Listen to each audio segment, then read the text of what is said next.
Yes people, good morning, good afternoon, good evening to all of you. कैसे हैं सब लोग? होप सो आप सब लोग बहुत बढ़िया रहेंगे। मैं बता दूं मैं भी बहुत अच्छा हूं।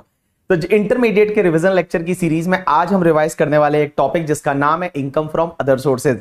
बहुत ही फेवरेट टॉपिक है आपका। इससे रिलेटेड आपको एमसीक्यू में क्वेश्चन आ सकता है एज वेल एज जो टोटल इनकम का क्वेश्चन आएगा फर्स्ट वाला, उसमें एक आधा एडजस्टमेंट है वो इससे रहेगा। एज वेल एज ऐसा भी हो सकता है कभी 4 से 5 मार्क का अलग से सेपरेट क्वेश्चन आपको इनकम फ्रॉम अदर सोर्सेज से मिल सकता है। तो क्वेश्चन ही आता है इनकम फ्रॉम अदर सोर्सेज में कौन सी इनकम टैक्सेबल होती है।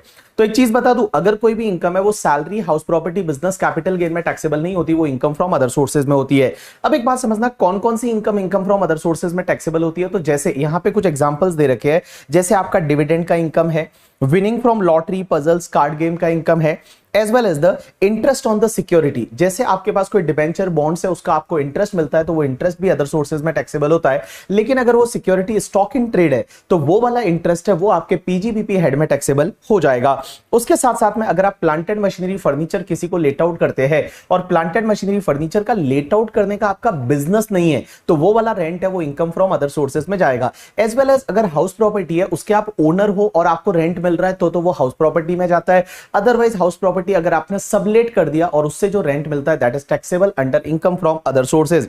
उसके साथ साथ में अगर मान लो कीमैन इंश्योरेंस पॉलिसी से आपको कोई पैसा मिलता है और अगर आप एम्प्लॉय नहीं हो, अगर आप एम्प्लॉय हो और कीमैन इंश्योरेंस पॉलिसी से पैसा मिलता है तो वो सैलरी हेड में जाता है। अगर आप बिजनेसमैन हो तो वो पीजीबीपी हेड में जाता है। अगर मान लो सैलरी पीजीबीपी में नहीं जा रहा है तो कीमैन इंश्योरेंस पॉलिसी से जो भी पैसा मिलेगा वो इनकम फ्रॉम अदर सोर्सेज में जाएगा। एज वेल एज एक चीज ध्यान रखना, अगर आपका कोई भी कंपनसेशन मिलता है कंपल्सरी एक्विजिशन ऑफ प्रॉपर्टी पे और लेट कंपनसेशन मिलता है, तो कंपनसेशन तो कैपिटल गेन में जाता है, लेकिन लेट कंपनसेशन पे जो इंटरेस्ट मिलेगा that interest is taxable under income from other sources, वो इनकम फ्रॉम अदर सोर्सेज में चला जाएगा। उसके साथ साथ में अगर आपको फैमिली पेंशन का पैसा मिलता है, फैमिली पेंशन क्या होता है कि किसी पर्सन की डेथ के बाद उसके घर वालों को जो पेंशन मिलती है that is called family pension. तो फैमिली पेंशन में कुछ भी पैसा मिलता है taxable under income from other sources. उसके बाद में अगर आपने कोई बैंक में एफडी कराया, बैंक में आपका अकाउंट है, उससे इंटरेस्ट मिलता है, किसी को लोन दिया उसका जो इंटरेस्ट मिलेगा, या फिर आपको इनकम टैक्स रिफंड पे इंटरेस्ट मिलता है that is taxable under income from other sources. Royalty का इनकम है, एग्रीकल्चर इनकम है, director sitting fees as well as salary of MP, MLA, MLC है, वो आपके लिए अदर सोर्सेज में टैक्सेबल हो जाता है। अब एक बात समझना, सबसे मेजर इंपॉर्टेंट पार्ट आता है यहां पे that is taxation of gift. Sir gift के केस में कैसे टैक्स लगेगा? तो हमेशा ध्यान रखना, अगर कोई एम्प्लॉय को एम्प्लॉयर से गिफ्ट मिलता है, एम्प्लॉय को एम्प्लॉयर से गिफ्ट मिलता है, then that gift is always taxable under the head salary. अगर वो मनी में मिला तो पूरा टैक्सेबल कर दो, लेकिन अगर वो इन काइंड है और लेस देन 5000 है तो एग्जेम्प्ट होता है, लेकिन 5000 या उससे ज्यादा है then it is taxable under the head salary, salary में टैक्सेबल होता है। उसके बाद में अगर आपको कोई भी गिफ्ट है, बेनिफिट है, परक्यूजिट है जो बिजनेस या प्रोफेशन की वजह से मिल जाता है, आप बिजनेस करते हो, प्रोफेशन करते हो, डेटर से, क्रेडिटर से, आपके कस्टमर से, आपके क्लाइंट से आपको अगर कोई गिफ्ट मिलता है then it is taxable under the head PGBP, वो आपके पीजीबीपी में टैक्सेबल हो जाता है। लेकिन बाकी वाले गिफ्ट का क्या होगा? तो बाकी जो गिफ्ट है वो इनकम फ्रॉम अदर सोर्सेज में आते हैं, और इनकम फ्रॉम अदर सोर्सेज में एक सेक्शन आती है 56(2)(10) करके। सेक्शन 56(2)(10) क्या बोलती है कि अगर आपको किसी से गिफ्ट मिलता है, किसी भी पर्सन से गिफ्ट मिलता है, या कोई असेट है वो आप एक्वायर करते हो लो कंसिडरेशन से, तो यहां पे सेक्शन 56(2)(10) लगती है। और ये 56(2)(10) है वो कब से एप्लीकेबल है? 1 अप्रैल 2017 से। सो 1 अप्रैल 2017 से ये सेक्शन है। अब एक बात समझना, ये सेक्शन क्या बोलती है? ये सेक्शन बोलती है कि अगर मान लो आप मिस्टर आईडी हटला आईटीसी में आते हो और आपको कोई गिफ्ट मिला तो सेक्शन 56(2)(10) लगेगा ही नहीं, और वो पूरा एग्जेम्प्ट हो जाएगा, आपके हाथ में टैक्सेबल नहीं होगा। अगर आप क्या हो? मिस्टर आईडी हटला आईटीसी में आते हो।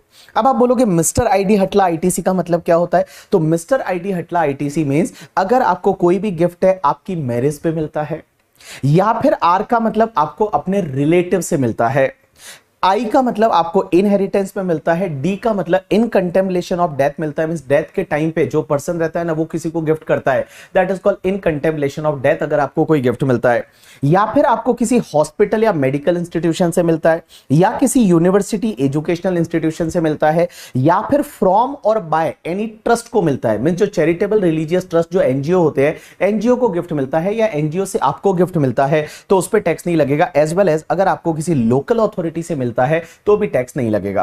अब एक और चीज समझना, अगर कोई इंडिविजुअल है और वो इंडिविजुअल ने किसी ट्रस्ट को गिफ्ट दिया, प्राइवेट ट्रस्ट को, और वो ट्रस्ट उस इंडिविजुअल के रिलेटिव के बेनिफिट के लिए बनाया गया है, मैंने क्या बोला कि अगर कोई इंडिविजुअल है, उसने एक प्राइवेट ट्रस्ट बनाया और उस ट्रस्ट को गिफ्ट किया और वो ट्रस्ट उस इंडिविजुअल के रिलेटिव के बेनिफिट के लिए बनाया गया है, तो उस पर्टिकुलर केस में उस ट्रस्ट के हाथ में भी कोई भी टैक्स गिफ्ट पे नहीं लगेगा।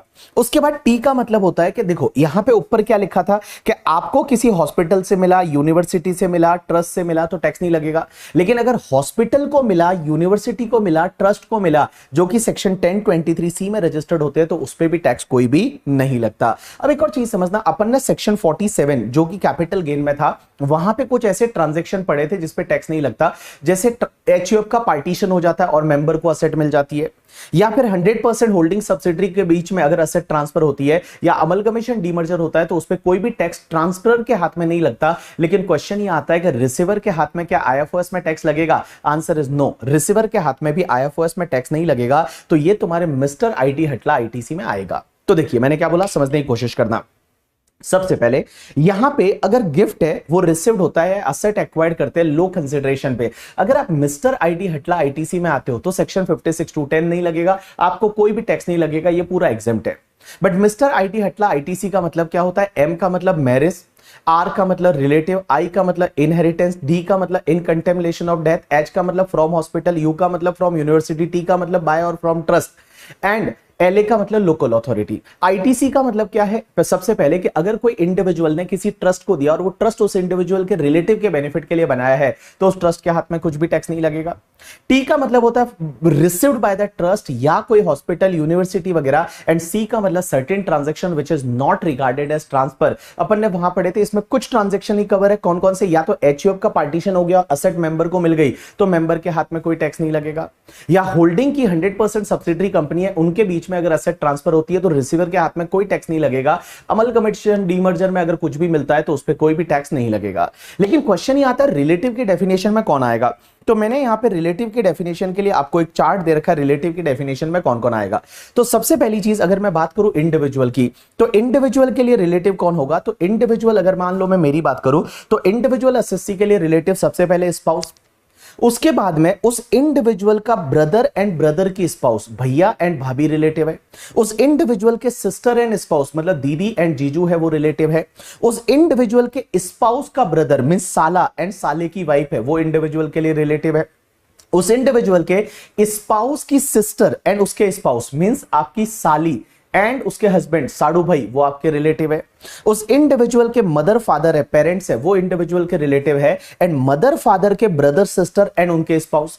अगर आप मदर के ब्रदर में देखोगे तो मामा मामी, मदर की सिस्टर में देखोगे तो मासी मासा जी, फादर के ब्रदर में देखोगे तो अंकल आंटी, एंड फादर की सिस्टर में देखोगे तो बुआ फूफा जी, वो आपके रिलेटिव माने जाएंगे। एंड इस इंडिविजुअल के जो लीनियल असेंडेंट होते हैं, दादाजी दादी जी, नाना जी नानी जी, परदादा परदादी, परनाना परनानी, अगर वो जिंदा है तो वो भी रिलेटिव है। एंड इस इंडिविजुअल के स्पाउस के मदर फादर मींस आपके जो सास ससुर है, वो भी आपके रिलेटिव है। और इंडिविजुअल के स्पाउस के जो लीनियल असेंडेंट है मींस वाइफ के दादा दादी नाना नानी परदादा परदादी परनाना परनानी अगर जिंदा है तो वो रिलेटिव है। एंड इन दोनों की मेहनत means lineal descendant and their spouse. जैसे मान लो मैं हूं तो मेरा बेटा और उसकी वाइफ, उनके बच्चे, या मेरी बेटी और मेरे दामाद जी है, वो मेरे रिलेटिव माने जाएंगे करके, ठीक है। उसके साथ में एचयूएफ के अगर रिलेटिव की बात करूं तो एचयूएफ के लिए कोई भी मेंबर ऑफ एचयूएफ वो रिलेटिव है।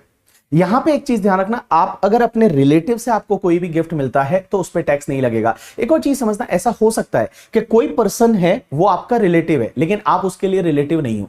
जैसे एग्जांपल के लिए अंकल, एक बात समझिए, मेरे लिए मेरे अंकल जो है वो रिलेटिव है क्योंकि मेरे फादर के भाई अंकल रिलेटिव है, लेकिन अंकल के लिए मैं रिलेटिव नहीं हूं क्योंकि अंकल जब एसएससी बन जाते हैं तो अंकल के ब्रदर में मेरे पापा तो आएंगे बट उनके बच्चे जो मैं हूं, मैं उनके लिए रिलेटिव नहीं हूं। यू गॉट माय पॉइंट और नॉट? यस। तो देखिए मैंने आपको क्या बोला, अगर आपको कोई भी असेट गिफ्ट में मिलती है या आपको कोई असेट वगैरह लो कंसिडरेशन पे मिलता है, कोई पैसा मिलता है, आप अगर मिस्टर आईटी हटला आईटीसी में आते हो तो सेक्शन 56(2)(10) नहीं लगेगा, आपको कोई भी टैक्स नहीं लगेगा।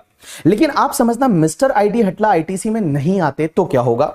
सबसे पहले अगर आपको मनी गिफ्ट में मिला, मनी का मतलब होता है पैसा, कैश या बैंक में पैसा मिला, एफडी मिला, दैट इज कॉल्ड मनी। अगर आपको मनी गिफ्ट में मिलता है एंड एग्रीगेट मनी पूरे साल का मिला के अगर 50,000 से ज्यादा है, then it is fully taxable.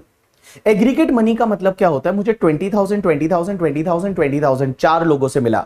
Individual is not more than 50,000 but aggregate is 80,000, it is more than 50,000। So total 80,000 मेरे हाथ में टैक्सेबल हो जाएगा, under income from other sources में टैक्सेबल हो जाएगा। लेकिन मनी नहीं मिलता अगर आपको गिफ्ट में कुछ मूवेबल प्रॉपर्टी मिलती है। बट एक चीज ध्यान रखना, movable property covered only 10 asset, सिर्फ यही 10 असेट है जो मूवेबल असेट में कवर होती है। कौन कौन सी? Share, security, jewellery, drawing, painting, sculpture, archaeological collection, any other work of art, bullion and virtual digital asset. Virtual digital asset का मतलब होता है क्रिप्टो करेंसी। तो क्या बोला मैंने? Share, security, jewellery, drawing, painting, sculpture, archaeological collection, any other work of art, bullion and virtual digital asset. अगर आपको ये 10 असेट गिफ्ट में मिला एंड अगर आपको गिफ्ट में मिला और एग्रीगेट एफएमवी 50,000 से ज्यादा है, एग्रीगेट फेयर मार्केट वैल्यू अगर 50,000 से ज्यादा है, then it is fully taxable. या फिर अगर आप ये असेट लो कंसिडरेशन से एक्वायर करते हो and aggregate FMV minus consideration का डिफरेंस 50,000 से ज्यादा है, एग्रीगेट एफएमवी माइनस कंसिडरेशन का डिफरेंस अगर 50,000 से ज्यादा है, तो वो डिफरेंस आपके लिए इनकम फ्रॉम अदर सोर्सेज में टैक्सेबल हो जाएगा। एक और चीज ध्यान रखना, अगर आपको कार गिफ्ट में मिली टैक्सेबल नहीं होगा, मोबाइल फोन गिफ्ट में मिला, आईफोन गिफ्ट में मिला, टीवी गिफ्ट में मिला, टैक्सेबल नहीं है। यहां ध्यान रखना, मूवेबल प्रॉपर्टी में ओनली ये 10 असेट है, अगर आपको यही गिफ्ट में मिलता है तो ही अदर सोर्सेज में टैक्स लगेगा। ये 10 असेट कौन कौन सी है? Share, security, jewellery, drawing, painting, sculpture, archaeological collection, any other work of art, bullion and virtual digital asset. इनको छोड़ के कोई भी असेट जैसे कार है, बाइक है, मोबाइल फोन है, ये आपको गिफ्ट में मिलता है तो उस पर कोई टैक्स नहीं लगेगा। उसके बाद में अगर आपको इमूवेबल प्रॉपर्टी कोई मिलता है, इमूवेबल प्रॉपर्टी का मतलब होता है या तो लैंड मिलता है, बिल्डिंग मिलता है, या लैंड एंड बिल्डिंग मिलता है। अगर ये इमूवेबल प्रॉपर्टी आपको गिफ्ट में मिला, मींस विदाउट कंसिडरेशन मिला, और विदाउट कंसिडरेशन मिला और यहां पे पर प्रॉपर्टी स्टैंप ड्यूटी वैल्यू अगर 50,000 से ज्यादा है, then it is fully taxable. तो इमूवेबल प्रॉपर्टी आपको गिफ्ट में मिलता है और पर property stamp duty value more than 50,000 है, then it is fully taxable. अब एक और चीज समझना, अगर आपको इमूवेबल प्रॉपर्टी लो कंसिडरेशन पे मिलता है, मींस आप इमूवेबल प्रॉपर्टी लो कंसिडरेशन पे खरीद रहे हो, अगर आप इमूवेबल प्रॉपर्टी लो कंसिडरेशन से खरीदते हैं तो पर प्रॉपर्टी एसडीवी माइनस कंसिडरेशन का डिफरेंस अगर 50,000 से ज्यादा है, एसडीवी माइनस कंसिडरेशन का डिफरेंस 50,000 से ज्यादा है एंड उसके साथ साथ में SDV is more than 110% of consideration, दोनों कंडीशन सेटिस्फाइड होनी चाहिए। पहली कंडीशन, एसडीवी माइनस कंसिडरेशन का difference is more than 50,000 and second condition is SDV is more than 110% of consideration. अगर ये दोनों कंडीशन सेटिस्फाइड हो जाती है तो एसडीवी और कंसिडरेशन का जो डिफरेंस रहेगा ना, वो डिफरेंस आपके लिए इनकम फ्रॉम अदर सोर्सेज में टैक्सेबल हो जाएगा। तो देखिए, अगर मैंने कोई इमूवेबल प्रॉपर्टी गिफ्ट में मिली तो पर प्रॉपर्टी एसडीवी 50 से ज्यादा है, फुल्ली टैक्सेबल कर दो। अगर मैंने कोई इमूवेबल प्रॉपर्टी लो कंसिडरेशन से एक्वायर की, लो कंसिडरेशन से खरीदी, अगर मैंने लो कंसिडरेशन से खरीदी तो उस केस में क्या होगा कि बेटा दो कंडीशन, पहली कंडीशन एसडीवी माइनस कंसिडरेशन का डिफरेंस 50,000 से ज्यादा होना चाहिए and second condition SDV is more than 110% of consideration, then difference between SDV and consideration is taxable in hands of the buyer, buyer के हाथ में वो टैक्सेबल हो जाएगा। अब एक और चीज समझना, मैंने आपको बोला कि आपको अगर मनी वगैरह गिफ्ट में मिलता है और वो 50,000 से ज्यादा है तो वो फुल्ली टैक्सेबल हो जाता है। लेकिन गाइस, इसका एक एक्सेप्शन है। ये एक्सेप्शन आया था कोविड के टाइम पे। जब कोविड हुआ था तो आपको पता रहेगा, बहुत बार बहुत सारे लोगों के पास पैसे नहीं थे और लोगों ने ट्रीटमेंट के लिए डोनेशन किया था, मींस कुल मिला के आपको गिफ्ट मिला था। तो कुल मिला के आपको गिफ्ट मिला था और वो जो गिफ्ट मिला था, क्वेश्चन ये आता है क्या वो टैक्सेबल होगा या नहीं होगा। तो यहां पे सेक्शन 56(2)(10) है, वो नहीं लगेगी दो केसेस में। सबसे पहला, अगर आपको पैसा मिल रहा है किसी इंडिविजुअल को, किसी भी पर्सन से मिला है for expenditure actually incurred on treatment of covid related illness of him और एनी फैमिली मेंबर। जैसे मान लो फॉर एन एग्जांपल, मेरे को किसी से डोनेशन मिला, गिफ्ट मिला, और कितना भी अमाउंट हो, और वो पैसा मैंने कोविड से रिलेटेड ट्रीटमेंट के लिए खर्च किया है, मेरे या मेरे फैमिली मेंबर के। यहां पे फैमिली मेंबर में कौन कौन आएगा? स्पाउस है, चिल्ड्रन है and dependent relative. Dependent relative में मदर, फादर, ब्रदर, सिस्टर में से। तो spouse, children and dependent relative, mother, father, brother, sister, उनके ट्रीटमेंट के लिए मैंने वो पैसा खर्च कर दिया, तो भले मुझे वो डोनेशन मिला था, गिफ्ट मिला था, मेरे हाथ में वो टैक्सेबल नहीं है। तो देखो, सबसे पहली चीज, अगर कोविड रिलेटेड इलनेस के लिए, ट्रीटमेंट के लिए खर्चा किया, या तो एसएससी का इंडिविजुअल के खुद के लिए या उसके रिलेटिव के लिए, और वो पैसा किसी से आपको एज अ डोनेशन मिला था, तो उस पर्टिकुलर केस में वो एग्जेम्प्ट हो जाएगा, उस पर कोई भी टैक्स नहीं लगेगा। एंड दूसरा क्या है कि अगर मान लो किसी फैमिली मेंबर को पैसा मिलता है जिस पर्सन की डेथ हो गई है उसके फैमिली मेंबर को पैसा मिलता है within 12 month of the death, and death is due to the कोविड-19 इलनेस। आपने देखा होगा बहुत बार कि कोविड में क्या हुआ था, लोगों की डेथ हो गई थी, तो डेथ हो गई तो उनके फैमिली मेंबर को बहुत सारे लोग आगे आए और उन्होंने हेल्प की। तो जब हेल्प करने के लिए लोगों ने उनको पैसा दिया, गिफ्ट दिया, तो क्वेश्चन ही आता है कि क्या ये टैक्सेबल होगा? आंसर इज नो, बट यहां पे कुछ कंडीशन है। तो मैंने क्या बोला, किसी पर्सन की डेथ हो गई और उसके फैमिली मेंबर को मिल रहा है और पैसा मिल रहा है within 12 month of the death, death हो गया उसके 12 मंथ के अंदर अंदर मिल रहा है। पैसा किससे मिल रहा है? पैसा अगर जो पर्सन की डेथ हुई उसके एम्प्लॉयर से मिल रहा है तो कितना भी मिला वो पूरा एग्जेम्प्ट है।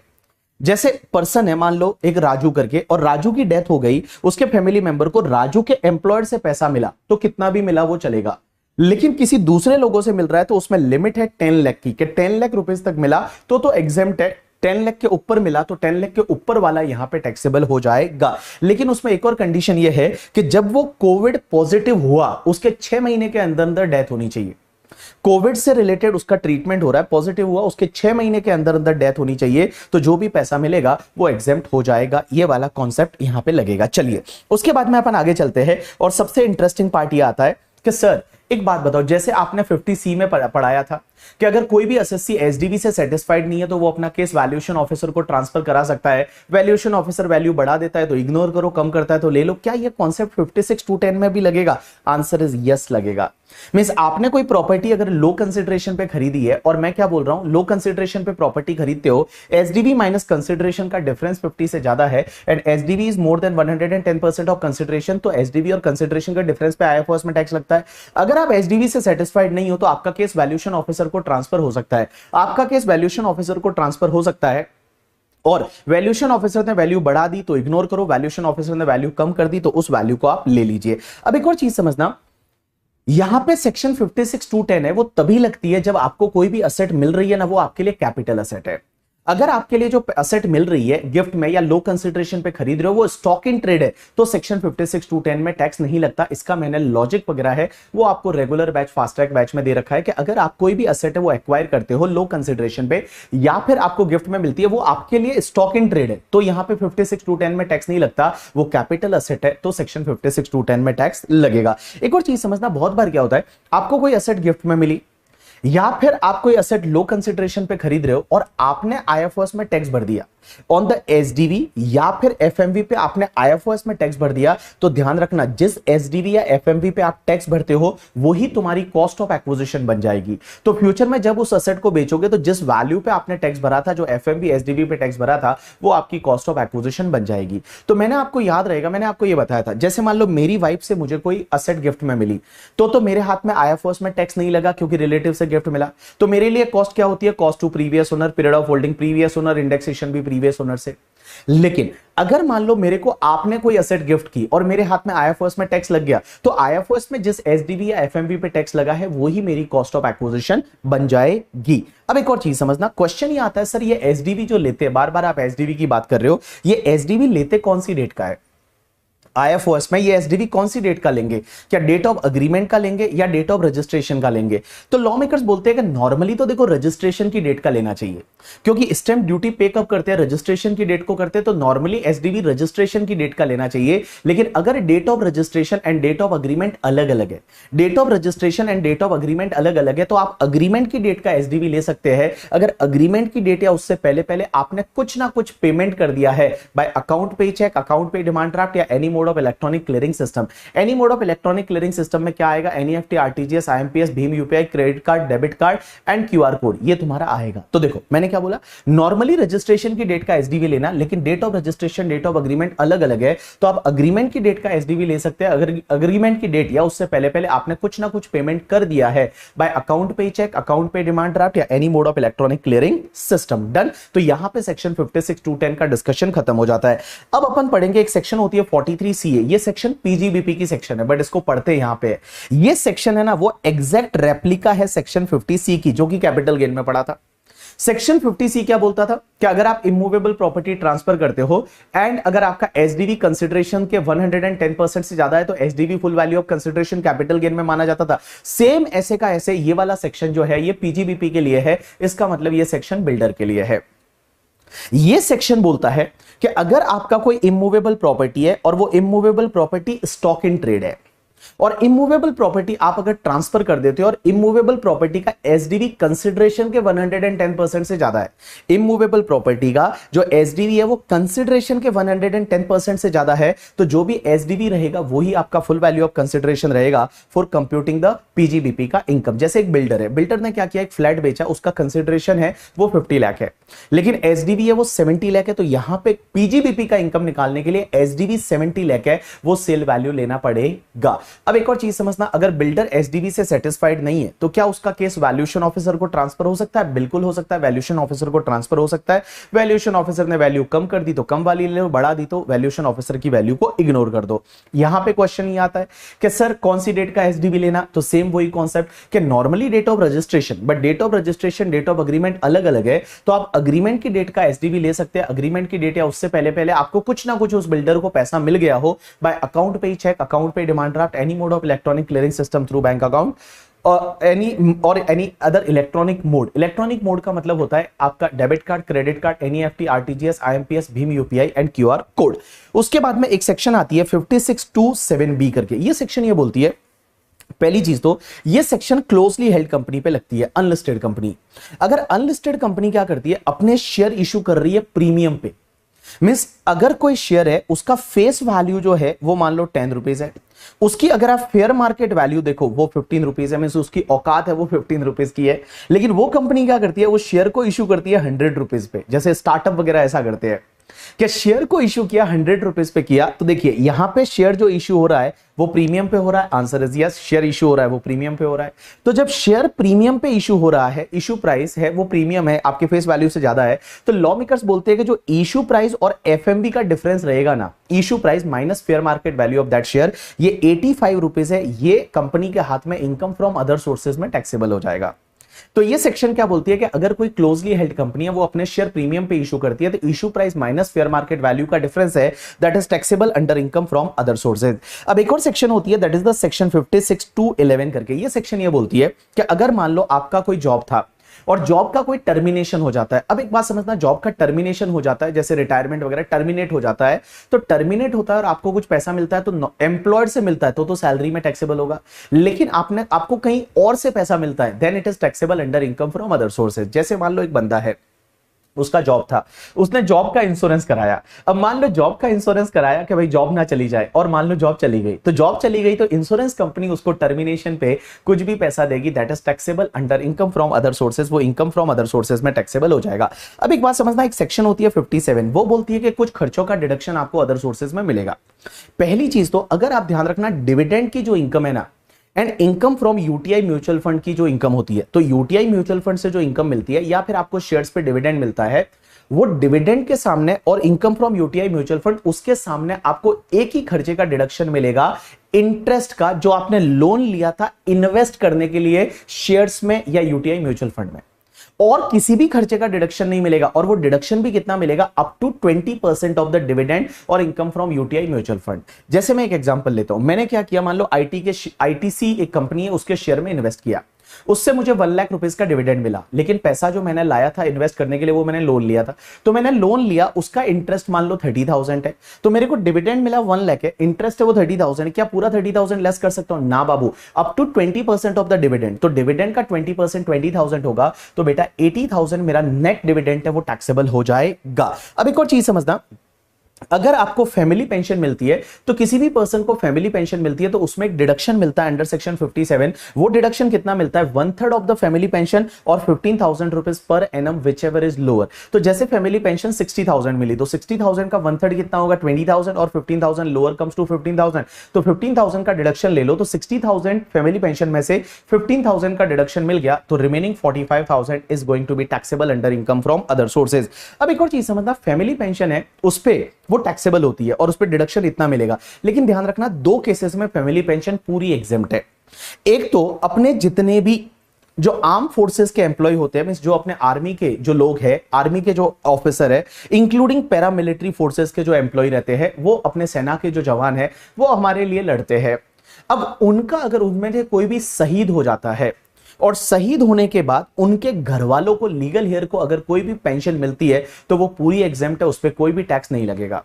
एंड दूसरा, अगर कोई भी पर्सन ऐसा है जो कि सेंट्रल गवर्नमेंट स्टेट गवर्नमेंट की सर्विस में था एंड उसको वीर चक्र मिला था, परमवीर चक्र मिला था या महावीर चक्र मिला था और उसकी डेथ के बाद उसके घर वालों को अगर कोई भी फैमिली पेंशन मिलती है तो उस पर कोई भी टैक्स नहीं लगेगा, वो पूरा एग्जेम्प्ट हो जाएगा। अब एक और चीज समझना, अगर आपको लेट कंपनसेशन मिलता है कंपल्सरी एक्विजिशन पे और उस पे इंटरेस्ट मिलता है तो interest is taxable under income from other sources in the year in which that interest is received. And ध्यान रखना, यहां पे 50% का स्टैंडर्ड डिडक्शन मिलता है। तो इंटरेस्ट जैसे आपको 50,000 मिला तो आपको यहां सिर्फ 25,000 है वो टैक्सेबल हो जाएगा। अब एक और चीज समझना, बाकी जितने भी खर्चे हैं, अगर कोई अदर सोर्सेज की इनकम कमा रहे हो और उससे रिलेटेड कोई भी खर्चे है तो उसका डिडक्शन मिल जाएगा। आंसर इज यस, उसका डिडक्शन आपको मिल जाएगा। अब एक चीज समझना, इनकम फ्रॉम अदर सोर्सेज में कुछ ऐसे खर्चे हैं जिसका डिडक्शन आपको नहीं मिलेगा।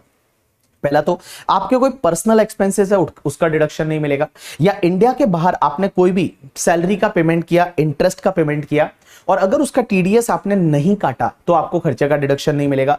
आप सिंगल डे में सिंगल पर्सन को 10,000 से ज्यादा का पेमेंट करते हो कैश में तो उसका डिडक्शन आपको नहीं मिलेगा, या फिर आपने रेजिडेंट को पे किया उसका टीडीएस नहीं काटा तो आपको 30% खर्चा डिसअलाउड हो जाएगा। और जो कैजुअल इनकम होती है, विनिंग्स वगैरह, लॉटरी वगैरह, उसके सामने कोई भी खर्चे का डिडक्शन आपको नहीं मिलता। अब एक बात समझना, यहां पर मैंने कुछ एग्जेम्प्ट इनकम का जिक्र कर रखा है कि कुछ इनकम ऐसी है जो पूरी एग्जेम्प्ट होती है, उस पर कोई भी टैक्स नहीं लगता है। सबसे पहला तो एक सेक्शन होती है 10, सब सेक्शन नहीं बोलते, 10 के साथ में जो लिखा होता है उसको क्लॉज बोलते हैं। तो सेक्शन 10 क्लॉज 4 सब क्लॉज 2 करके वो ये बोलता है कि अगर मान लो कोई भी पर्सन है उसका अगर एनआरई अकाउंट है, एनआरई अकाउंट का मतलब होता है नॉन रेजिडेंट एक्सटर्नल अकाउंट, और ये एनआरई अकाउंट है, वो इंडिविजुअल है, वो मान लो नॉन रेजिडेंट है as per the RBI, means as per the like RBI उसको परमिट कर रखा है और वो एज पर आरबीआई फेमा के रूल के हिसाब से वो बंदा नॉन रेजिडेंट है और उसने एनआरई अकाउंट रखा है, नॉन रेजिडेंट एक्सटर्नल अकाउंट रखा है, और तो उस अकाउंट पे जो भी इंटरेस्ट आएगा ना वो इंटरेस्ट पूरा टैक्स फ्री है, उस इंटरेस्ट पे कोई भी टैक्स नहीं लगता, वो इंटरेस्ट पूरा टैक्स फ्री है। दूसरा सेक्शन ये बोलता है कि अगर मान लो कोई भी ऐसा डिजास्टर हो जाए और डिजास्टर के टाइम पे किसी इंडिविजुअल को या उसके लीगल हेयर को कोई भी कंपनसेशन मिलता है central government, state government, local authority से, तो उस पर्टिकुलर केस में वो पूरा एग्जेम्प्ट है। एग्जांपल के लिए मान लो बाढ़ आ गई, एग्जाम्पल के लिए मान लो सुनामी आ गई करके, ठीक है, एग्जाम्पल के लिए बहुत ज्यादा हैवी रेन हो गई और उसकी वजह से कोई भी ऐसे, इसको अपन बोल सकते हैं डिजास्टर करके, और डिजास्टर की वजह से कोई गवर्नमेंट आपको पता रहेगा कंपनसेशन देती है, तो गवर्नमेंट जो कंपनसेशन देगी वो पूरा एग्जेम्प्ट है, उस पर कोई भी टैक्स नहीं लगेगा। सेक्शन 1016 ये बोलती है कि अगर आपको कोई स्कॉलरशिप मिलती है और वो स्कॉलरशिप आपके एजुकेशन से रिलेटेड है, एजुकेशनल स्कॉलरशिप है, तो वो पूरा एग्जेम्प्ट है, उस पर कोई भी टैक्स नहीं लगेगा। उसके साथ साथ में जो एमपी एमएलए होते हैं उनको आपको पता रहेगा जो डेली अलाउंस और कॉन्स्टिट्यूएंसी अलाउंस मिलता है वो पूरा एग्जेम्प्ट है।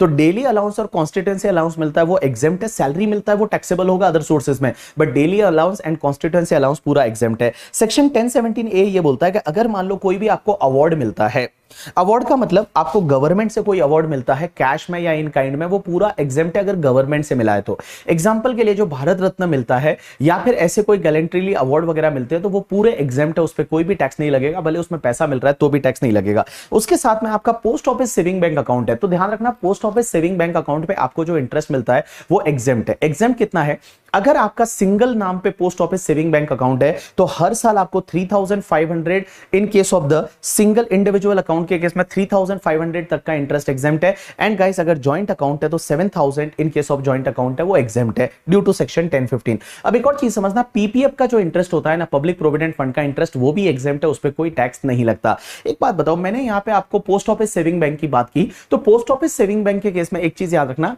देखो पोस्ट ऑफिस सेविंग बैंक का आपको इंटरेस्ट मिलता है, जैसे फॉर एन एग्जांपल मुझे 20,000 का इंटरेस्ट मिला, तो 20,000 में से पहले तो 3,500 का एग्जेम्पशन ले लूंगा यहां पे अदर सोर्सेज में, रिमेनिंग इंटरेस्ट कितना बचा 16,500। अब मैं टीटीए में डिडक्शन और ले लूंगा 10,000 का, तो 10,000 का डिडक्शन मुझे 80 टीटीए में मिलेगा अंडर द डिडक्शन टॉपिक करके। चलिए उसके बाद में कॉन्सेप्ट आता है डिविडेंड एंड डिविडेंड। अब डिविडेंड जो है देखो तीन तरह की कंपनी होती है, एक होती है इंडियन कंपनी, एक होती है फॉरेन कंपनी, एक होती है डोमेस्टिक कंपनी। इंडियन कंपनी किसको बोलते हैं? जो इंडिया में इनकॉर्पोरेट हुई है वो इंडियन कंपनी। फॉरेन कंपनी किसको बोलेंगे? जो फॉरेन में इनकॉर्पोरेट हुई है उसको फॉरेन कंपनी। डोमेस्टिक कंपनी किसको बोलते हैं? All Indian companies are domestic companies, मतलब जितनी भी तुम्हारी इंडियन कंपनीज है वो सब डोमेस्टिक कंपनी है। लेकिन एक ध्यान रखना, फॉरेन कंपनी भी डोमेस्टिक कंपनी बन जाएगी अगर फॉरेन कंपनी ने इंडिया में कोई प्रिस्क्राइब अरेंजमेंट किए हैं डिविडेंड डिस्ट्रीब्यूशन के। वो प्रिस्क्राइब अरेंजमेंट क्या होते हैं? जैसे इंडिया में उनको शेयर होल्डर रजिस्टर रखना पड़ता है, इंडिया में ही उनको डिविडेंड देना पड़ता है करके, ठीक है। तो ऐसे कुछ प्रिस्क्राइब अरेंजमेंट है, तो फॉरेन कंपनी अगर इंडिया में ऐसे प्रिस्क्राइब अरेंजमेंट कर लेती है तो वो भी तुम्हारी डोमेस्टिक कंपनी की कैटेगरी में आ जाएगी। अब देखो डिविडेंड टैक्सेबल कब होता है, तो मैं बता दूं डिविडेंड है वो शेयर होल्डर के हाथ में टैक्सेबल होगा। कौन से ईयर में होगा? तो देखो फाइनल डिविडेंड जो होता है ना वो तो टैक्सेबल उस ईयर में होता है जिस ईयर में वो एजीएम में डिक्लेयर होता है। तो एनुअल जनरल मीटिंग में जिस ईयर में कंपनी ने डिक्लेयर किया उस ईयर में शेयर होल्डर के हाथ में वो टैक्सेबल हो जाएगा। लेकिन जो डीम डिविडेंड होता है वो जिस ईयर में डिस्ट्रीब्यूट किया जाता है, पेड किया जाता है, उस ईयर में टैक्सेबल होगा। एंड इंटरिम डिविडेंड है जिस ईयर में रिसीव्ड होता है शेयर होल्डर को, उस ईयर में टैक्सेबल हो जाएगा। अब एक बात समझना, डिविडेंड के साथ साथ में कुछ डीम डिविडेंड भी होते हैं। डीम डिविडेंड क्या होता है? जो देख के लगता है कि ये डिविडेंड नहीं है बट ये डिविडेंड माना जाएगा। सबसे पहला अगर 222A की बात कर रहा हूं, 222A फॉर असेट याद रखोगे। अगर कोई कंपनी क्या करती है, अपने शेयर होल्डर को असेट दे देती है, डिविडेंड की जगह असेट दे देती है, तो असेट दे देती है तो वो भी डीम डिविडेंड माना जाएगा to the extent accumulated profit of the company whether capitalised or not. जैसे फॉर एन एग्जांपल एक कंपनी है, उसने क्या किया कि लाइक 10 लाख की असेट दे दी और उसका 8 लाख का एक्यूमुलेटेड प्रॉफिट है, मींस उनका रिजर्व एंड सरप्लस 8 लाख है, तो ये 8 लाख रुपीस है वो डीम डिविडेंड माना जाएगा शेयर होल्डर के हाथ में and it is taxable under income from other sources. तो 222A क्या बोलती है कि अगर कोई कंपनी अपने शेयर होल्डर को क्या करती है, असेट दे देती है, तो वो असेट डीम डिविडेंड माना जाएगा। असेट की फेयर मार्केट वैल्यू है वो डीम डिविडेंड माना जाएगा, but to the extent accumulated profit of the company whether capitalise or not. लेकिन एक चीज ध्यान रखना, अगर मान लो कोई भी कंपनी है वो बोनस शेयर देती है, तो बोनस शेयर देती है तो उसमें शेयर होल्डर को कुछ फायदा नहीं होता है।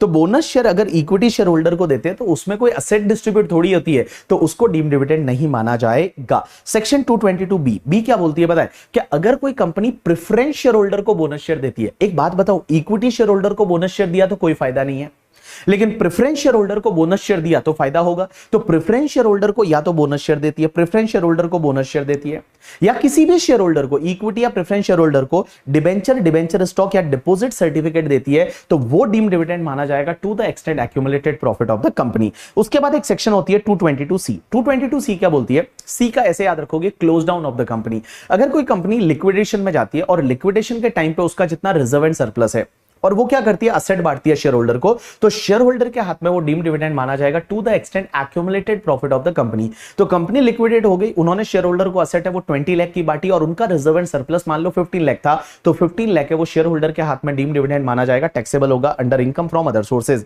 Next section 222D। 222D का ऐसे याद रखोगे कि डिक्रीज इन शेयर कैपिटल।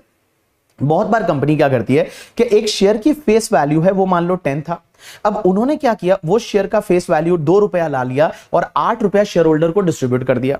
तो डिक्रीज इन शेयर कैपिटल में शेयर कैपिटल को आप रिड्यूस करके और अगर शेयर होल्डर को कुछ पेमेंट कर देते हो तो वो डीम डिविडेंड माना जाएगा शेयर होल्डर के हाथ में to the extent accumulated profit of the company. अब एक बात समझना, डीम डिविडेंड की लास्ट सेक्शन होती है 222E और 222E सबसे इंटरेस्टिंग और ये आपको ध्यान देने की सेक्शन है। तो देखो अब क्वेश्चन ये आता है कि यहां पे 222E जो है एंड 222ABCD उसमें कुछ फर्क है। 222ABCD एंड 222E में कुछ डिफरेंसेस है। पहला डिफरेंस तो यह है कि 222ABCD जो अपन ने अभी डिस्कस किया that is applicable to all companies. All company में प्राइवेट कंपनी, पब्लिक कंपनी सबके लिए है, लिस्टेड अनलिस्टेड सबके लिए। लेकिन 222E वाली जो सेक्शन है ना वो सिर्फ क्लोजली हेल्ड कंपनी के लिए है। दूसरी चीज 222ABCD में जहां पे लिखा हुआ है कि जो अमाउंट दे रहे हो वो डीम डिविडेंड माना जाएगा to the extent accumulated profit of the company whether capitalise or not. Whether capitalise or not का मतलब होता है कि अगर मान लो आपने क्या किया कि कोई बोनस शेयर पहले इशू कर दिए तो आपका रिजर्व एंड सरप्लस तो खत्म हो गया, लेकिन जो बोनस शेयर इशू किया वो भी आपका रिजर्व एंड सरप्लस ही माना जाएगा, उसको एक्यूमुलेटेड प्रॉफिट में लेंगे और भैया वो डीम डिविडेंड के लिए कंसिडर होगा रिजर्व एंड सरप्लस में। भले आपका वो बोनस शेयर है रिजर्व एंड सरप्लस में बचा नहीं, आपने उसको कैपिटलाइज कर दिया, बट तो भी उसको रिजर्व एंड सरप्लस में लेंगे for the purpose of 222ABCD। But 222E के लिए ऐसा नहीं है, 222E के लिए सिर्फ वर्ड यूज हुआ है एक्यूमुलेटेड प्रॉफिट करके, ठीक है। अब एक और चीज समझना, जब भी हम एक्यूमुलेटेड प्रॉफिट की बात करते हैं तो एक्यूमुलेटेड प्रॉफिट का मतलब इनकम टैक्स के हिसाब से नहीं, कंपनीज एक्ट के हिसाब से। कंपनीज एक्ट के हिसाब से ऐसे प्रॉफिट जिससे आप डिविडेंड दे सकते हो उसको अपन एक्यूमुलेटेड प्रॉफिट में कंसीडर करेंगे। और एक्यूमुलेटेड प्रॉफिट में ऐसे प्रॉफिट जो पीएनडल के थ्रू बने थे, जैसे रिजर्व, ऐसे रिजर्व जो पीएनडल के थ्रू बने थे उसको बोलेंगे एक्यूमुलेटेड प्रॉफिट। अब एक बात समझना, 222E क्या बोलती है कि अगर कोई क्लोजली हेल्ड कंपनी है, क्लोजली हेल्ड कंपनी का मतलब होता है unlisted company. Closely held company क्या करती है, अपने किसी शेयर होल्डर को, जिस शेयर होल्डर के पास 10% और मोर का वोटिंग पावर है, जिस शेयर होल्डर के पास 10% और मोर का वोटिंग पावर है, मींस इक्विटी शेयर होल्डिंग है, तो अगर कोई भी क्लोजली हेल्ड कंपनी है, किसी भी शेयर होल्डर को, जिस शेयर होल्डर के पास 10% और मोर का वोटिंग पावर है, उसको अगर कोई लोन एंड एडवांसेस देती है, कोई लोन एंड एडवांसेस देती है, तो उस पर्टिकुलर केस में वो लोन और एडवांसेस है वो शेयर होल्डर के हाथ में डीम्ड डिविडेंड बन जाएगा to the extent accumulated profit of the company. जैसे मेरी कंपनी है बीबी वर्चुअल्स प्राइवेट लिमिटेड। अब बीबी वर्चुअल्स प्राइवेट लिमिटेड ने क्या किया, यहां पे बीबी सर मेरे पास 10% या उससे ज्यादा का इक्विटी शेयर होल्डिंग है, मुझे अगर उन्होंने क्या किया, लोन दिया, तो मेरे हाथ में वो लोन डीम्ड डिविडेंड माना जाएगा to the extent accumulated profit of the company. अब एक चीज समझना, दूसरा पॉइंट, अगर मान लो ये क्लोजली हेल्ड कंपनी है, इसने लोन और एडवांसेस किसी कंपनी, फर्म, एओपीबीआई को दिया, किसी कंसर्न को दिया, और उस कंसर्न में इस शेयर होल्डर का सब्सटेंशियल इंटरेस्ट है at any time during the previous year. Substantial interest का मतलब होता है कि इस कंसर्न में अगर इस शेयर होल्डर का 20% और मोर का इक्विटी शेयर होल्डिंग है या 20% और मोर का पीएसआर है, तो उसको बोलेंगे सब्सटेंशियल इंटरेस्ट। तो उस पर्टिकुलर केस में भी वो शेयर होल्डर के हाथ में डीम्ड डिविडेंड माना जाएगा।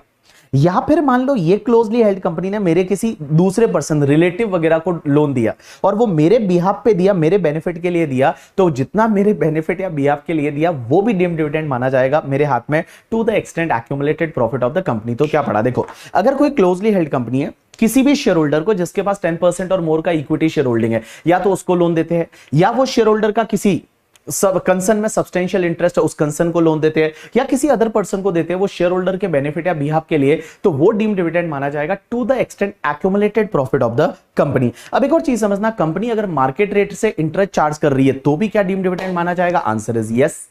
अगर मान लो यहां पे कंपनी जो है वो कंपनी को वापस से लोन रीपे कर दिया शेयर होल्डर ने, तो भी क्या वो डीम्ड डिविडेंड माना जाएगा? Answer is yes.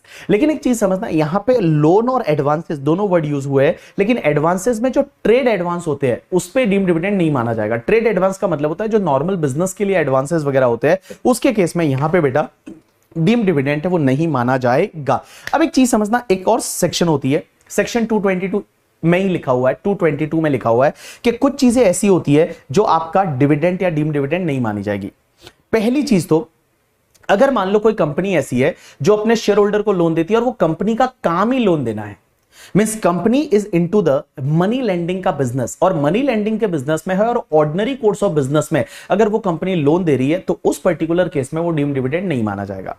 Means company का काम ही मनी लेंडिंग का है and ordinary course of business में अगर वो लोन दे रही है शेयर होल्डर को तो वो डीम्ड डिविडेंड नहीं माना जाएगा। दूसरी चीज, अगर मान लो फॉर एन एग्जांपल कंपनी ने क्या किया, पहले लोन दिया था और वो डीम्ड डिविडेंड माना जा चुका है, अब कंपनी क्या कर रही है, एक्चुअल में डिविडेंड दे रही है और एक्चुअल डिविडेंड को उस लोन से एडजस्ट कर रही है, उस लोन से सेट ऑफ कर रही है, एक्चुअल डिविडेंड को उस लोन से एडजस्ट कर रही है, उस लोन से सेट ऑफ कर रही है, तो जितना सेट ऑफ हो रहा है ना वो डिविडेंड नहीं माना जाएगा। उसके बाद में गाइस, अगर मान लो आपका बायबैक ऑफ द शेयर है तो वो डिविडेंड डीम्ड डिविडेंड नहीं है। एक और चीज समझना, अगर मान लो जब डीमर्जर होता है, और डीमर्जर के केस में क्या होता है कि जो पुरानी कंपनी होती है डीमर्ज कंपनी, उसके शेयर होल्डर को resulting company free of cost share देती है, तो रिजल्टिंग कंपनी जो फ्री ऑफ कॉस्ट शेयर दे रही है वो डिविडेंड डीम्ड डिविडेंड नहीं माना जाएगा। एंड लास्ट पॉइंट 222C और 222D जो हमने पढ़ा, close down of the company, and 222D हमने पढ़ा reduction in the share capital. 222C and 222D है वो प्रेफरेंस शेयर होल्डर के केस में नहीं लगेगा। तो लिक्विडेशन के टाइम पे अगर प्रेफरेंस शेयर होल्डर को कोई भी पैसा दिया, असेट दिया, या फिर मान लो डिक्रीज इन शेयर कैपिटल करके प्रेफरेंस शेयर होल्डर को कुछ दिया, तो 222C 222D है वो नहीं लगेगा। अब एक और चीज समझना, अगर कोई भी एसएससी ऐसा है, individual HUF AOP BOI artificial juridical person, वो 115 बीएससी लेता है तो उसको दो बेनिफिट नहीं मिलेंगे अदर सोर्सेज में। एक तो आपको पता रहेगा जो मैंने अभी बताया था कि एमपी एमएलए होते हैं, उनको क्या होता है कि जो डेली और कॉन्स्टिट्यूएंसी अलाउंस का एग्जेम्पशन मिलता है वो एग्जेम्पशन नहीं मिलेगा। और दूसरा, जब भी अपन क्लबिंग में देखेंगे कि जब भी पेरेंट्स के हाथ में माइनर की इनकम जाती है ना, तो माइनर के हाथ में जब माइनर की इनकम पेरेंट्स के हाथ में जाती है तो पेरेंट्स को हर बच्चे का 1500 पर एनम, ठीक है, पर एनम का एक एग्जेम्पशन मिलता है। जैसे मान लो मेरे बच्चे का इनकम मेरे हाथ में ऐड हो रहा है 20,000, तो उसमें से 1500 का एग्जेम्पशन मिल जाएगा अंडर सेक्शन 1032 का, एंड ओनली 18,500 टैक्सेबल होगा, बट ये एग्जेम्पशन नहीं मिलेगा अगर मैं 115 बीएससी लेता हूं तो 115 बीएससी लूंगा तो ये बेनिफिट नहीं मिलेगा। अब एक बात समझना, अदर सोर्सेज में एक छोटा सा अमेंडमेंट और है करके, ठीक है। अब आप बोलोगे कहां पे उसका फाइल मिलेगा, तो उसकी फाइल के लिए आपको कुछ नहीं करना, सीधा जाना है हमारी वेबसाइट पे, और हमारी वेबसाइट का नाम है bbvirtuals.com। तो जब आप bbvirtuals.com पे जाते हैं, वहां पे आप फ्री रिसोर्सेज में चले जाइए। फ्री रिसोर्सेज में यहां पे डाल रखा है CA inter amendment corrigendum of the compact May November 2024। तो यहां पे एक तो वो सैलरी वाला जो अमेंडमेंट है, जो मैंने उस रिविजन लेक्चर में भी नहीं कराया, यहां से आपको करना है सैलरी वाला करके, ठीक है। अब एक चीज समझना, सैलरी के बाद में यहां पे अदर सोर्सेज में कुछ अमेंडमेंट है जो मैं आपको यहां पे कराने वाला हूं। देखो, अदर सोर्सेज के अमेंडमेंट में यह है कि नॉर्मली क्या होता है, लाइफ इंश्योरेंस पॉलिसी का जो पैसा आपको मिलता है ना, लाइफ इंश्योरेंस पॉलिसी, जीवन बीमा करके, ठीक है। तो लाइफ इंश्योरेंस पॉलिसी का जो मैच्योरिटी रहता है, जो पैसा आपको मिलता है, वो पूरा एग्जेम्प्ट होता है, उस पर कोई भी टैक्स नहीं लगता, ड्यू टू सेक्शन 1010D से पूरा एग्जेम्प्ट है। लेकिन गाइस ध्यान रखना, 3 केसेस में वो टैक्सेबल है। कौन कौन से केसेस में टैक्सेबल है? सबसे पहला तो अगर आपको कीमैन इंश्योरेंस पॉलिसी का कोई भी पैसा मिलता है तो टैक्सेबल है।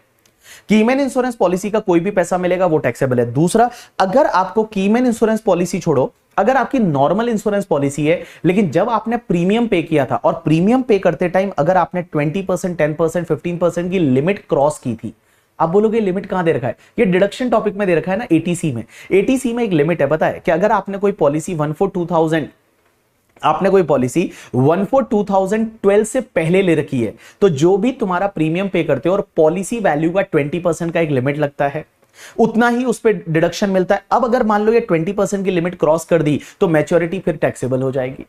दूसरा पॉइंट, अगर मान लो आप पॉलिसी 1/4/2012 के बाद में लेते हैं तो वहां लिमिट 10% की रहती है, और पॉलिसी 1/4/2013 के बाद में अगर किसी हैंडीकैप के लिए लेते हैं या कोई पर्सन ऐसा जो स्पेसिफाइड डिजीज से ग्रसित है उसके लिए लेते हैं, तो वहां पे लिमिट 15% की होती है। अगर आप ये पॉलिसी जो प्रीमियम पे करते हैं, प्रीमियम की लिमिट को अगर आपने क्रॉस कर दिया तो फिर मैच्योरिटी अमाउंट है वो आपके लिए टैक्सेबल होगा। अब एक और इंटरेस्टिंग चीज इन्होंने इस साल से डाली है, और दिस इज इंटरेस्टिंग, ये अमेंडमेंट है लॉ में, और आपका आरटीपी का जो पहला क्वेश्चन है वो इसी पे है। अब एक बात समझना, लॉ मेकर्स ये बोलते हैं कि अगर आपने कोई लाइफ इंश्योरेंस पॉलिसी लिया, प्रीमियम पे कर रहे हो, वो भी विद इन द लिमिट है, मींस 10%, 20%, 15% की लिमिट के अंदर है, लेकिन अगर आपने पॉलिसी 1/4/2023 के बाद में ली है, 1/4/2023 डेट को याद रखना पड़ेगा, 1 अप्रैल 2023 या उसके बाद में पॉलिसी ली, और किसी भी साल में आपका प्रीमियम 5 लाख से ज्यादा है, किसी भी साल में आपका प्रीमियम है वो 5 लाख से ज्यादा है, तो फिर मैच्योरिटी टैक्सेबल हो जाएगी। प्रीमियम है वो 5 लाख से ज्यादा है तो मैच्योरिटी टैक्सेबल हो जाएगी। तो मान लो मैंने क्या किया, इस साल में 23-24 में एक पॉलिसी लिया और उसका प्रीमियम 7 लाख पर एनम है, तो मैच्योरिटी होगा वो टैक्सेबल है, फिर मैच्योरिटी टैक्सेबल है। अब एक और चीज समझना, आपने क्या किया, 1/4/2023 या उसके बाद में आपने मल्टीपल पॉलिसी ले ली। मैंने मान लो फॉर एन एग्जांपल 4 पॉलिसीज ले ली, और हर पॉलिसी का प्रीमियम 3 लाख, 3 लाख, 3 लाख, 3 लाख, 3 लाख ऐसा है, तो टोटल प्रीमियम देखोगे तो 12 लाख हो गया। लेकिन मैं तो बोलूंगा इंडिविजुअल पॉलिसी का प्रीमियम थोड़े ही 5 लाख से ज्यादा है। लॉ मेकर्स बोलते हैं अगर ऐसा है तो उस पर्टिकुलर केस में क्या करेंगे पता है, कि अगर आपकी मल्टीपल पॉलिसी है तो जिसका premium aggregate up to 5 lakh है उस पर आप एग्जेम्पशन ले लोगे, और बाकी वाले का मैच्योरिटी टैक्सेबल होगा।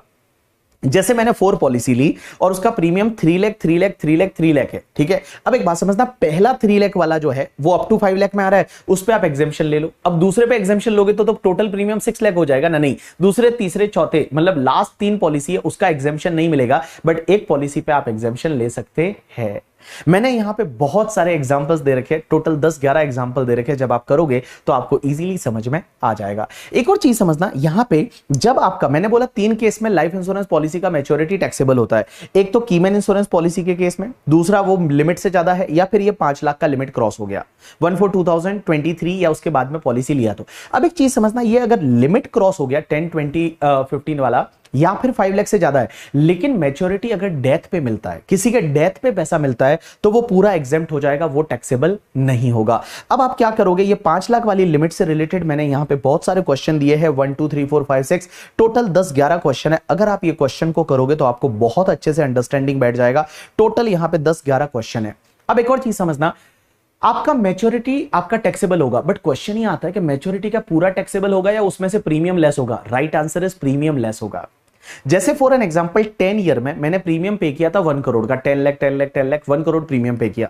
अब मैच्योरिटी मान लो 2 करोड़ है, तो क्या पूरा 2 करोड़ टैक्सेबल होगा ना, only 1 crore, means 2 crore minus premium paid जो है वो डिफरेंस है वो टैक्सेबल होगा। लेकिन ध्यान रखना, प्रीमियम में जीएसटी का कंपोनेंट आप नहीं लेंगे। जैसे फॉर एन एग्जांपल मैंने प्रीमियम पे किया था 10 लाख प्लस 5% जीएसटी 10,50,000 का, बट तो भी आपको 10 लाख ही प्रीमियम लेस करने को मिलेगा, 50,000 आपको नहीं मिलेगा करके, ठीक है। अब एक और चीज समझना, बहुत बार अगर आप टर्म प्लान लेते हो, टर्म प्लान में क्या होता है, जिसमें मैच्योरिटी होती ही नहीं है। मैच्योरिटी आपको पैसा तभी मिलेगा जब डेथ होती है, तो टर्म प्लान में कोई इन्वेस्टमेंट प्लान नहीं है, उसमें कोई मैच्योरिटी होती नहीं है। तो अगर आपने टर्म प्लान लिया तो उस पर ये कंडीशन वगैरह नहीं लगेगी। टर्म प्लान के लिए आपने 10 लाख का प्रीमियम पे किया, 15 लाख का पे किया, चलेगा, क्योंकि टर्म प्लान में क्या होता है, मैच्योरिटी वगैरह कुछ आता ही नहीं है, तो उस पर कोई भी टैक्सेबिलिटी का क्वेश्चन नहीं आएगा। अब एक और चीज समझना, लाइफ इंश्योरेंस पॉलिसी का मैच्योरिटी टैक्सेबल कहां होगा, इनकम फ्रॉम अदर सोर्सेज में। अदर सोर्सेज में कैसे टैक्सेबल करने का, जो मैच्योरिटी मिल रहा है माइनस जितना प्रीमियम पे किया था वो लेस कर दो। लेकिन एक चीज समझना, अगर उस प्रीमियम पे आपने कहीं डिडक्शन लिया था, क्योंकि लाइफ इंश्योरेंस प्रीमियम पे आप एटीसी में डिडक्शन भी लेते हो, तो अगर आपने प्रीमियम पे डिडक्शन लिया था तो जितना आपने डिडक्शन लिया था वो फिर प्रीमियम में से एक्सक्लूड हो जाएगा व्हाइल कैलकुलेटिंग द इनकम। जैसे फॉर एन एग्जांपल यहां पे जैसे आपका 60 लाख का सम एश्योर्ड था, आपने एनुअल प्रीमियम आपका 520 है, तो 5 लाख की लिमिट को क्रॉस कर गया, मींस ये मैच्योरिटी टैक्सेबल होगी।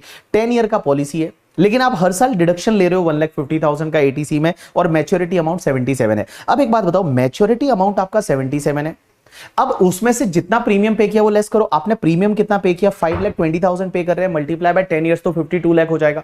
लेकिन एक बात बताओ, 52 लाख जो है वो लेस नहीं करेंगे, अपन क्या करेंगे, 520 में से बाबू 150 का तो एटीसी में डिडक्शन लिया था, तो रिमेनिंग प्रीमियम जो बचेगा वो 3,70,000 बचेगा, मल्टीप्लाई बाय 10, तो 37 लाख का टोटल प्रीमियम था, वो लेस कर दीजिए। बाकी जो 40 लाख है वो आपके लिए इनकम फ्रॉम अदर सोर्सेज में टैक्सेबल हो जाएगा। यू गॉट माय पॉइंट और not? Yes. So other sources में लाइफ इंश्योरेंस पॉलिसी वाला जो अमेंडमेंट है ये आप भूल के नहीं जाओगे, अच्छे से आप इसको करके जाएंगे। और मैंने यहां पे पीडीएफ दे रखा है, आप इसको डाउनलोड करके और इसका प्रिंट आउट लेके अपनी बुक में स्टेपल करके रख लीजिए करके, ठीक है। चलिए, तो गाइस आज हमने रिवाइज किया income from other sources. Hope so आपको ये लेक्चर बहुत अच्छा लगा होगा।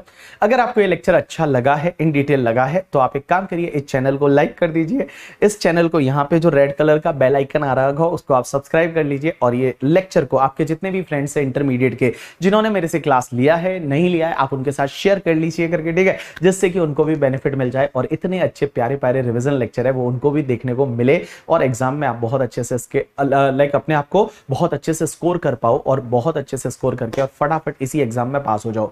क्योंकि देखो, आपको पता रहेगा, अभी इंस्टीट्यूट के प्रेसिडेंट ने बोला है कि हमको अगले 15-20 साल के अंदर अंदर कितने सीए चाहिए पता है? 15 साल के अंदर अंदर उन्होंने बोला हमको 30-40 लाख सीए चाहिए। अब आपको 30-40 लाख सीए चाहिए, मींस हर साल 2 लाख सीए बनाने पड़ेंगे।